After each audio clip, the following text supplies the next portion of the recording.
Come on, you don't want my face. There's Mark. Hi guys, Mark Zickery. We're streaming vertically, not horizontally? Oh, do you want to do? Horizontal's good if it'll do it. Yeah, Oh, it's locked. it's locked. Welcome to the party. Happy New Year's. Are we streaming? We're good. We're good. live. We're good. Yes. So, welcome to the Space Command Studios party. This is our little poster here to let our guests know where they're coming, what they're doing.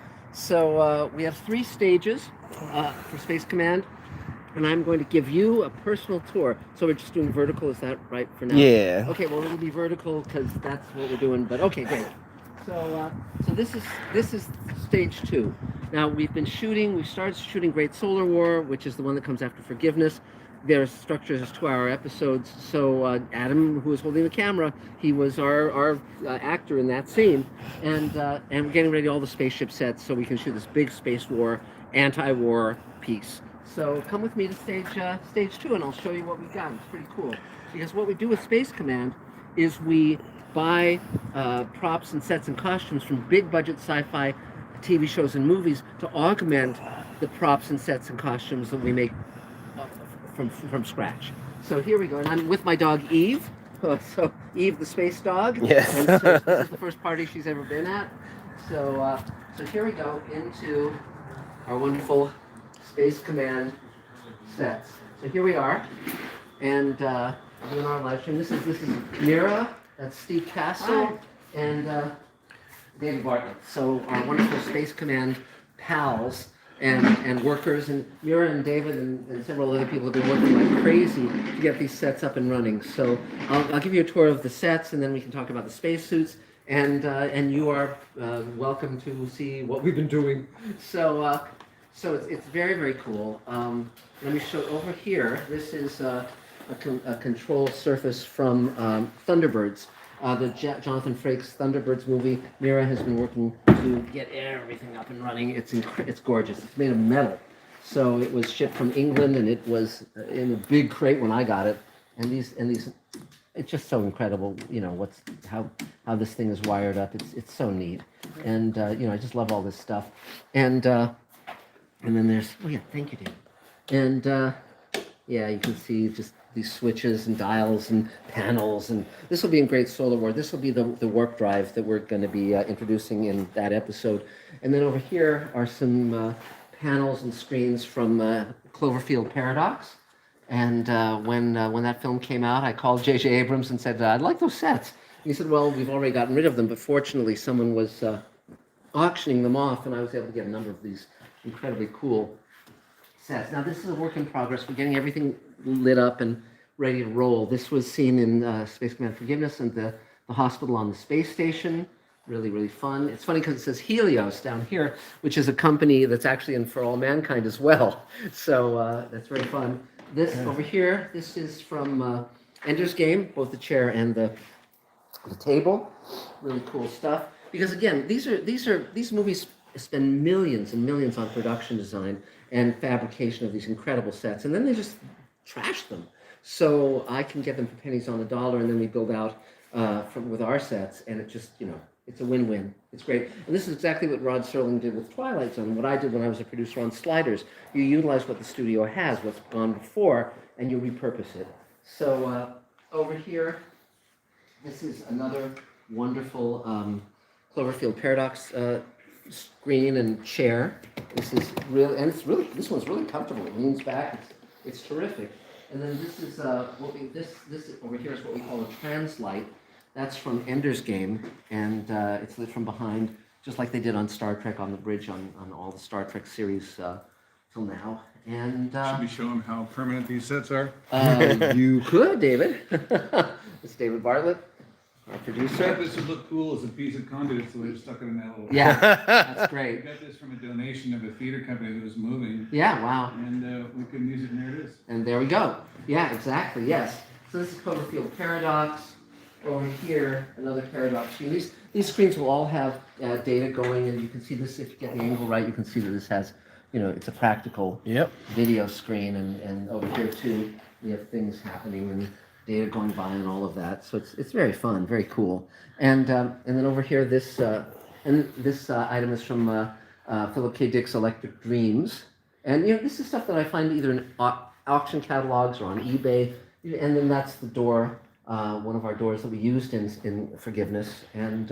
And before we move on, Please. we'll say Happy New Year from Undead Caesar. Yes, thank John you. SS says howdy, folks. Thanks a lot. I really Hans the appreciate it. Thule says, awesome, I woke up in time. Yes. That's great. That's great. And then Matzo said, good morning, humans. It is 2 a.m. where he's Wow, at, well, but he good. stayed up just to talk to us all and I'm watch really Mark. glad. I'm really grateful to all of you. This is the house that you guys built. This is Space Command is entirely fan funded. Between selling investment shares at $7,500 each and having Kickstarter campaigns, that's what's paid for this. We've just signed a distribution deal for the first 2 hours, so hopefully that's going to go to Cannes, and we'll see what happens. But things are looking very, very bright for Space Command. If you're still interested in buying shares, just email me at marksickby@gmail.com, and happy to have a conversation about that. Over here, this is from Ender's Game, and we use this in Forgiveness as an escape pod, and it worked great. This hibernation pod, this cryopod, is from Passengers, from the movie Passengers, and With Chris Pratt and Jennifer Garner. exactly, yes, exactly, and we used it in Forgiveness, in Space Command Forgiveness, and it worked great. Yep. And over here, this amazing panel is from Cloverfield Paradox, and again, we're going to have all these screens up and running with graphics, but I mean, you can just see there's so much cool detail here. It's just gorgeous, and I really thank David and Mira for making this happen, because this is all stuff we're going to use in the many, many, many spaceships that you'll see in the Great Solar War, the next Space Command episode. So, and here's more cool stuff from Cloverfield Paradox. And again, in the movie, you barely see any of this. And so it's great to be able to really put a little bit of a focus on it. And this is the command chair from the Paladin, and one of the command consoles from Paladin. We're going to be retooling that soon with working practical screens. Also, here's a hyperdrive that was sent to me, which will light up and do stuff.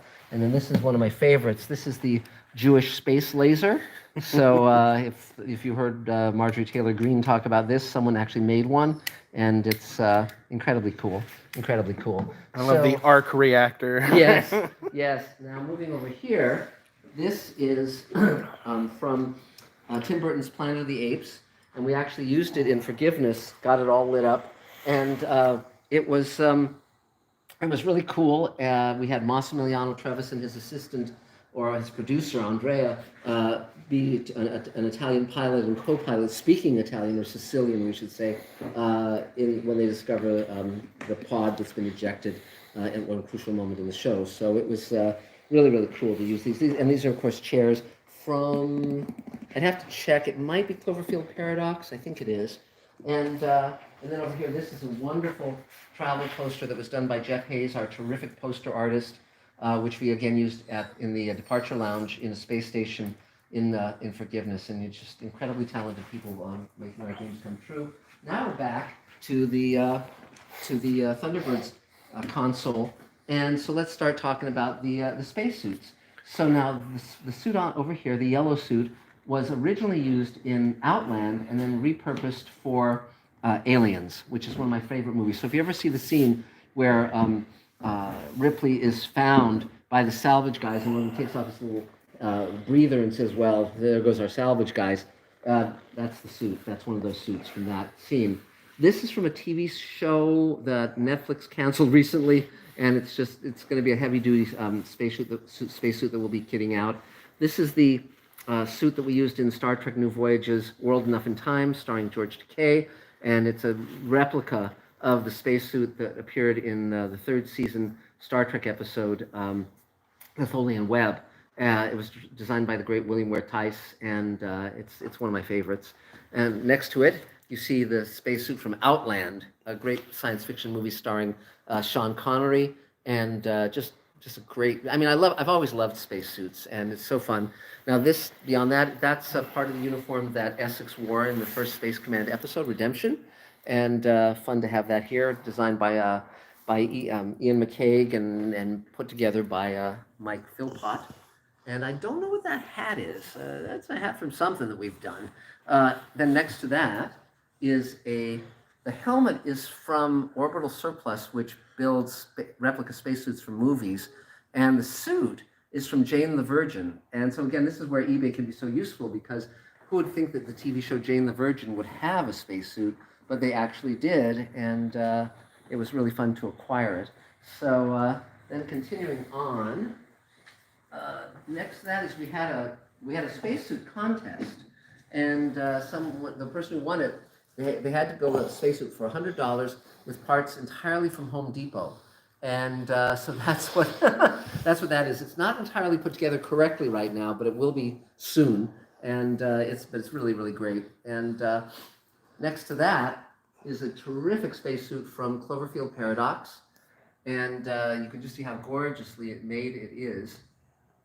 And it's just terrific. And I love it. And we'll be using all of this stuff in Space Command. Next to that is a spacesuit that I actually wore in Space Command Forgiveness. My mom got me this when I was 12. It's a real spacesuit. It's a Navy high altitude suit, and it was for sale at a rare sale that Western Costume had. They supply to the movies and TV shows they've done it for decades and decades.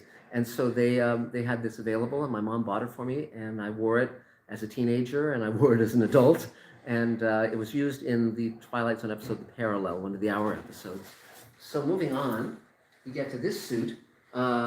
This is from the movie Red Mars, and this suit was worn by Val Kilmer, who played the character of Gallagher. And it's a really cool design. I really like it a lot, and it's very, very fun, very, very fun. Now, next to that is the helmet is a standard Halloween store helmet that we're going to be kitting out and making look better.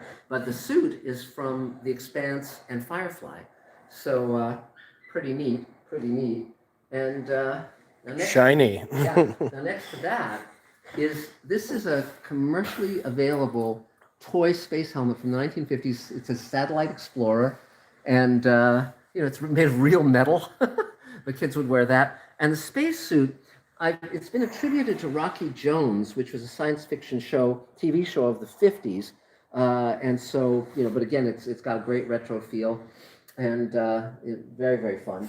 Now over here, this is a suit and a helmet from Space Above and Beyond, and it was worn by the Chigs, which were the alien species in the show. Then I found these claws at a Halloween store, and so I'm going to be putting it all together as something interesting that we'll be using in Space Command. This helmet was from the Space Patrol TV show. This was a kid's space helmet that you could buy as a child and wear, and it's on a spacesuit from Pluto Nash, which was a comedy science fiction movie that Eddie Murphy did. Over here, we have this is a Buzz Lightyear helmet, or Tomorrowland helmet that came out as a kid's toy helmet from when the movie came out, and then this is a spacesuit from the recent Lost in Space TV show. So it's very, very nicely made, very cool. This is one of my prized possessions. This is the helmet and suit. It was made for Men into Space, 1959, a CBS series starring William Lundigan. Then it was used in Twilight Zone, one of my favorite Twilight Zone episodes, Death Ship. And then it was used again in many episodes of The Outer Limits. So it's very, very cool. Now we go around here. Gonna go this way. You catch us on the other side over here. Now this is a suit from a TV show called Defying Gravity. It was a short-lived series about venturing into space, and the helmet is an actual helmet from the MiG fighter jet, a Soviet MiG fighter jet. And you can see this style of helmet in For All Mankind. They redressed it for the Korean who lands on Mars, who's the first man on Mars. So, but very, very old school and solid and durable. And in the back, there's the name of the pilot in Cyrillian or Cyrillic. And over here is our giant robot from Real Steel. We retooled the head, but it's very, very cool. And eventually, I'm going to want to have it where you can have a conversation with it, and it'll talk to you and light up as it talks. And that will be using, of course, AI and probably Chat GPT-5 or whatever. But it's going to be very, very cool. Now, also one thing I didn't mention over there on the wall are some lit panels, and those are panels from the Paladin, from our hero spaceship, and they look great. This over here, this was the helmet was from a French documentary about men landing on Mars, and it was also used in the TV show Castle. And then this suit is a duplicate 2001: An Odyssey spacesuit that we're going to be reconditioning and basically putting all the pieces together, so we'll have a 2001 suit. I'm looking forward to that very much. This is a helmet, and this is the helmet and suit that Eddie Murphy wore in Pluto Nash, and it's just really, really gorgeous. And we also have the backpack, which we haven't put on yet. And then this fascinating thing is from a movie, I think it's called The Dark Side of the Moon, and this was a steampunk spacesuit worn by Benedict Cumberbatch. And so that's quite wonderful. And again, it's eBay is my favorite place to shop. So, and then we finally come over here, and this is a spacesuit that was actually done for the Carol Burnett show of all things. So that may be a Bob Mackie original. It's gold. You can't tell from here because of the lighting, but it's gold lame, and quite wonderful. And the backpack on it was an old vacuum cleaner from the 30s, and so which is not there right now, but will be ultimately. And so we have tons of other stuff. This is just the tip of the iceberg, but you'll be seeing it all in Space Command. We're finishing shooting hour 6 now, and we've already rolled camera on Great Solar War, the next one after that, and then after that we do Empire with Armin Shimmerman and Christina Moses, and Harvester. These are all 2-hour episodes, and that will end the season. And so it's an amazing journey. And again, props to David Bartlett and Mira Lacousse for spearheading getting this stuff up and running. It's phenomenal and gorgeous. And let's see if we can. Is this the light switch, David? Yeah. I can show you something cool if you want. Oh, yeah. That way, Adam. We turn off the lights. Ooh. Yeah. Turn off the big one. Turn off the big one. Over there. Which one? This? Yeah. Turn it off. The switch? Yeah. Okay. That turns everything off. Most of it. And then, then you can turn it back on. And then they turn back on. And it all goes back on like magic, which is really, really cool. Not easy to do. Yeah, yeah. But it's very nice the way it's just magic. I mean, science fiction has been magic for me since I was a kid, and I'm so glad to be able to put these wonderful, wonderful pieces of art to a new life, and also build things fresh as well. So I don't know if we have any questions, Adam. Anyone's been mentioning? Let's see. It's great, but Happy New Year's, guys. Yeah. And, Space Command is going to be great moving forward. And again, if you want to be part of it, if you want to build spacesuits or work on sets or buy shares or anything that helps move us forward, that's much appreciated. Oh, the Twilight Zone suit. Yes. Which episode was that from? It was used in Death Ship.